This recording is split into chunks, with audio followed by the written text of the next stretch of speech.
Ilang sementeryo ang magdamag ng bukas ngayon.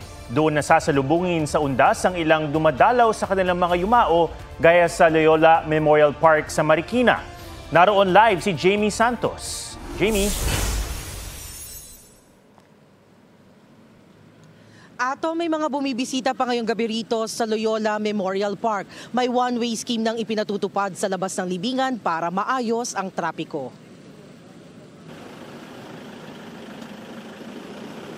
Ngayong bisperas ng undas, pinili ng ilan na pumunta sa Loyola Memorial Park sa Marikina. Pag 31st, maluwag-luwag pa. Dito at least may parkingan ka pa pero bukas wala na. Reunion din po namin. Oo. Katulad ngayon po yung mga kapatid ko galing sa Bicol, ako po nandito sa Maynila. Nagbaon pa nga ng pagkain ng ibang bisita. Salamat sa Panginoon at hindi umulan, nakadalaw ng maayos. Pati mga bata nakahasama kahit hanggang madaling araw.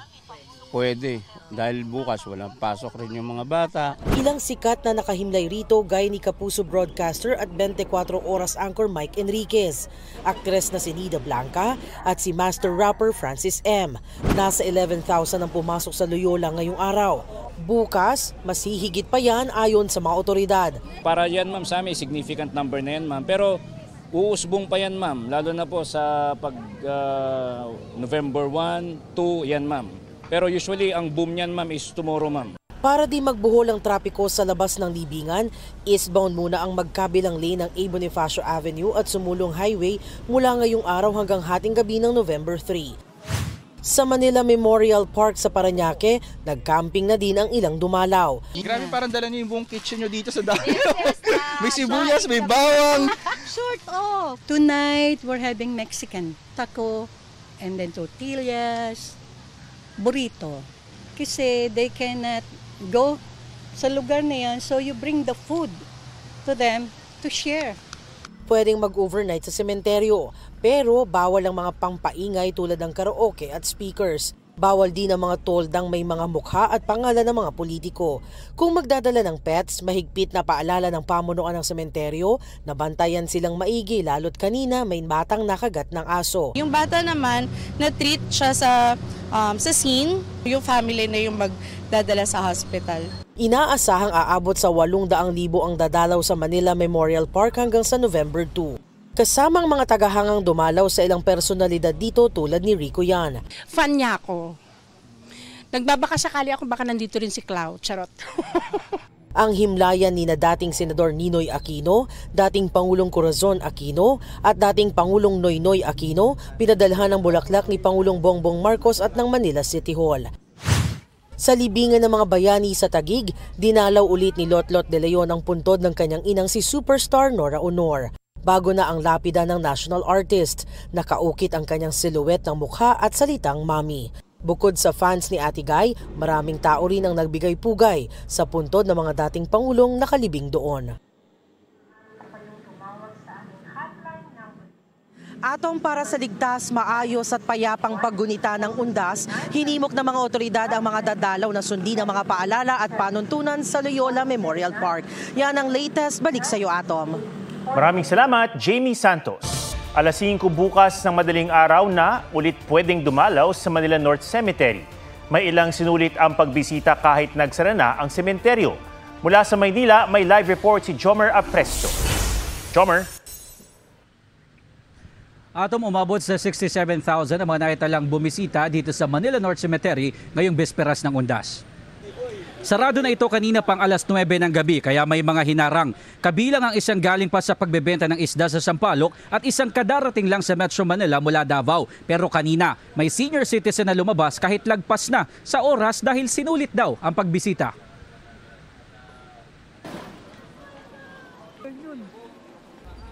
Sa gitna ng init at dami ng tao kanina sa Manila North Cemetery, nirespondihan ng medical team ang dalagitang ito. Naimatay po siya. Pauwi na po sana kami. Tapos na kami. Kaso bigla siya naimatay dyan. Pantulong ang Puntod Finder website sa mga hirap matagpuan ng dadalawing yumaos na norte. Pero ibang kaso ang sitwasyon ni Luis na sa puntod kasi ng ina, kapatid at lola, may ibang nakalibing. Tingin ko kamag-anak mo yan. Tingin ko lang ha. Pero matitrace natin yan.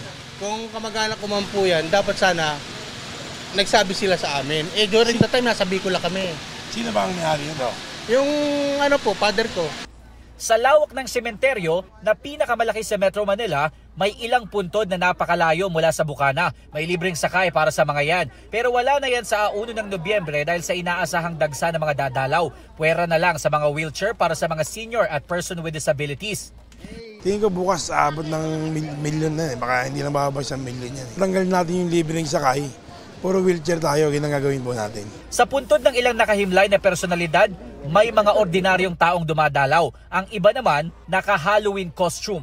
Walang dadalawin kundi sadyang nais magbigay aliw sa mga dalaw. Para po yung mga nalulungkot na dumadalaw, mapasaya ko po. Sa harapan iniwan ng mga gamit na bawal sa loob. Kakabitan lang ng numero para maklaim. Kinakabitan naman ang wristband ng mga bata para di maligaw. Alas 9 ng gabi isinara ang North Cemetery at muling bubuksan alas 5 kinaumagahan. Pareho rin ang oras ng dalaw sa Manila South Cemetery hanggang sa 2 ng Nobyembre. Wala pa ring patid ang dating ng mga tao sa gabi. Hindi lang mga gamit ang bawal, pati mga alagang hayop na pinaiwan muna sa entrada. Sana po next na undas po, pwede na pong pumasok yung mga pets po kasi kawawa naman po kung nandito lang yung mga pets. Bawal di magpasok ng sasakyan. May service naman para sa mga senior at PWD. May clinic para sa emergency. Sa labas may nakaantabay ring pink ataol. Para ako sa langit is giving. Okay, ang sarap sa pakiramdam. Fulfilling. Sa Roman Catholic Cemetery ng Dagupan, Pangasinan, may ilan na humabol sa paglilinis ng puntod lalo't bawal na yan bukas. May baha sa ilang bahagi ng sementeryo na itutuloy raw ang pagpapatag sa susunod na taon. Mga ilang portion lang ma'am ang hindi namin natabon kasi inabot na po kami ng tag-ulan. Sa Davao City, marami na ring dumalaw sa Roman Catholic Cemetery. Iginagayak na rin ang mga puntod doon. Kabilang ang sa mga magulang ni dating Pangulong Rodrigo Duterte. Ayon sa caretaker, nauna nang bumisita si Congressman Paulo Duterte noong nakaraang linggo. Sa Cebu, may mga puntod na nasira na magnitude 6.9 na lindol noong September 30 na di pa naaayos. Ngayon, ang LGU na yung nagpakuan sa mga, nag-ostan simbahan, cooperate sila ba nga para matakpan na ang mga puntod ng mga nasira ng mga libingan. Unang undas din ito ng pag-alala ng mga taga-Bogo sa mga kinitil ng lindol, gaya ng 11 magkakaanak na nadaganan ng mga bato. Sa San Remigio, maraming nicho ang di pa rin naaayos. Dito rin inilibing ang 2 Coast Guard personnel na nadaganan naman noon ng gumuhong bahagi ng sports complex. Abiso ng mga otoridad pumunta sa Manila Public Information Office o sa official Facebook page ng Manila Public Information Office para makita ang listahan ng mga bawal dalhin sa mga sementeryo dito sa Maynila. Yan ang latest. Balik sa iyo, Atom. Maraming salamat, Jomer Apresto. May mga humahabol pa rin sa pagluwas ngayong undas bagamat may kaluwagan na sa mga sakayan. Nagbumulto naman sa pagpasok ng Nobyembre ang pasindak na pagmahal ng petrolyo. May report si Tina Panganiban Perez.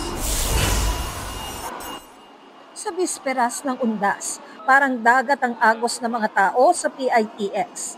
Minsan humahaba ang pila, minsan sakto lang. Nakikita po natin na mas maunti na po ang mga pasahero natin compare po yesterday. Yung iba po natin mga pasahero ay nakapag-travel na since Monday pa lamang. Ang maliliit na bus company naninibago. Real talk sir, wala talagang pasahero. Tadi story, walang dumaan na season, walang dumaan na peak.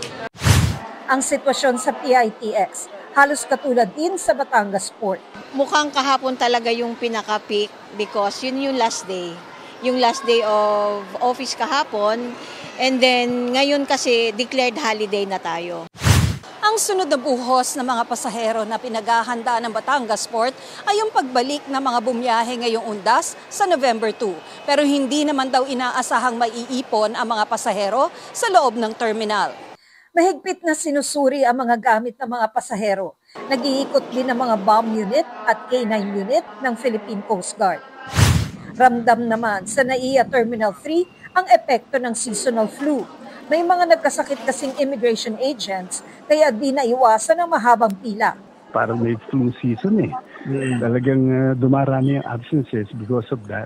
Pero ang ilang pasahero tila nakahinga ng maluwag sa ilang pagbabago sa terminal na masusundan pa raw. Mas lumuwag at mas dumami nga yung upuan ng mga naghihintay, mga natin dito.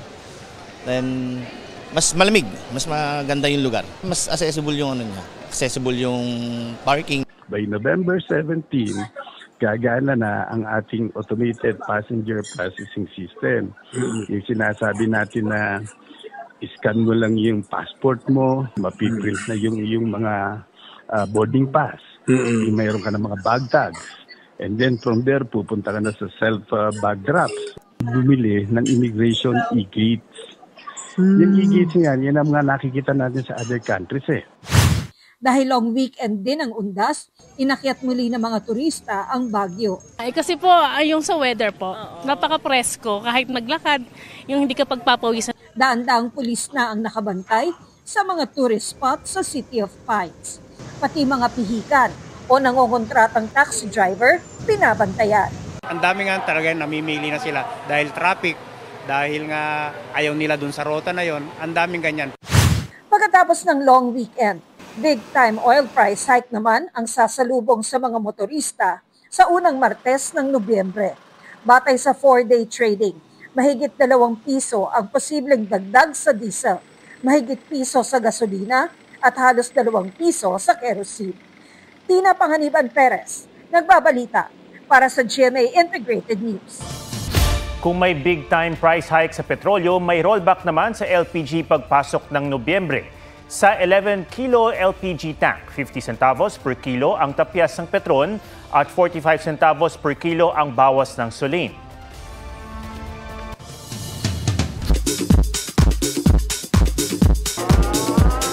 Nabuhay ang iba't ibang nilalang at characters sa Shake, Rattle and Bolt 2025.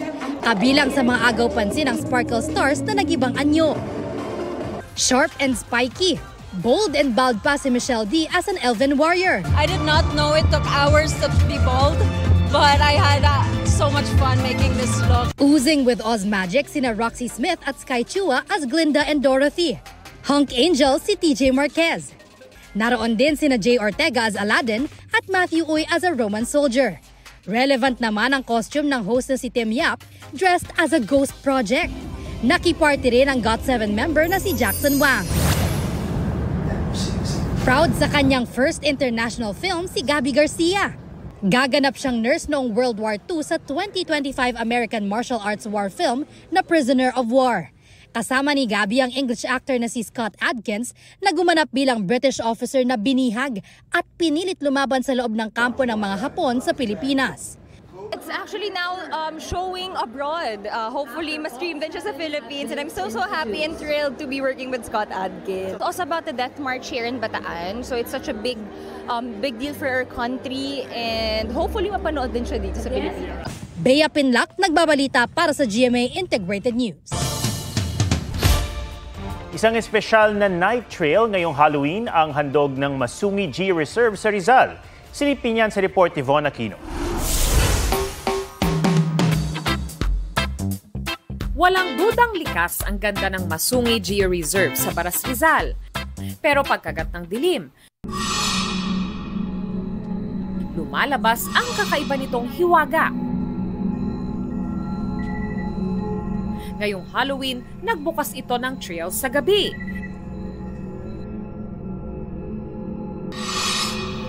Ihanda ang tibay ng kalooban at katawan. Talaga nakakapagod. Wala pa kaming 30 minutes na umakyat pero sobrang hinahapon ako. Pero kaya pa rin. Tara! Hindi ko na makita. Humanap ng mga elementong aktibo sa dilim. Titingin po tayo sa paligid po para makakita kung may mga nakatingin po sa atin ngayong gabi. Kasi na mga hayop po. Yun na. Mga hayop naman pala. Gaya ng mga paniki sa mga yungib. Yung mga kwento po ng manananggal, yung nahahati po yung katawan, tapos may mga pakpak po ng paniki, ay dun po sa mga lugar po kung saan makikita rin po yung mga giant golden crown flying foxes po natin. Sa may puno ng balete o banyan, akma ang magkwentuhan ng kababalaghan. Yung mga kwentong bayan po, yung mga may white lady daw po, may aswang na nakatira.